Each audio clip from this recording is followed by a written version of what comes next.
On Monday, the 20th of June 2022, members of the Meghalaya Legislative Assembly Committee on Women Empowerment had met police officials. The chairperson of the Meghalaya Commission for Protection of Child Rights, Iamonlang Syiem, and chairperson of the Meghalaya State Women's Commission, Phidalia Toi, to review matters related to the recent murder of 2 minor victims in Shillong.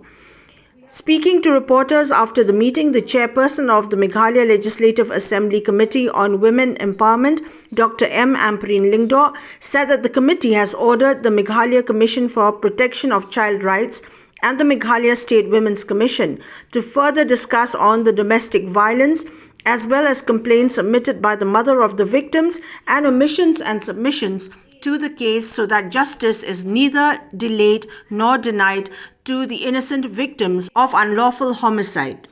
We had sought from the police certain details, and we have found that it is now necessary that the police department, the Child Protection Commission of the state of Meghalaya and the Women's Commission of the state of Meghalaya should meet to discuss threadbare all detailed information regarding to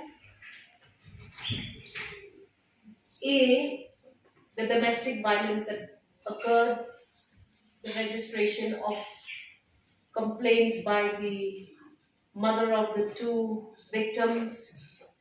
We've also asked these 3 parties to immediately meet and take cognizance of all omissions and commissions as and when or if at all they occurred. As far as the status of the action taken report of the police, we have left it to the 2 commissions in the state of Meghalaya to have their discussions and to get back with a report to the committee for the empowerment of women of the Meghalaya Legislative Assembly. The one thing that has emerged from this interaction with the police department and the 2 commissions is that A, there needs to be a tightening of all cases of reports of domestic violence to the police stations across the state.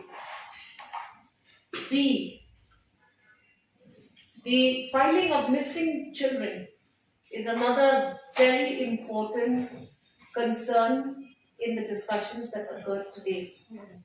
We are of the opinion that this case should progress rapidly towards the charge sheeting.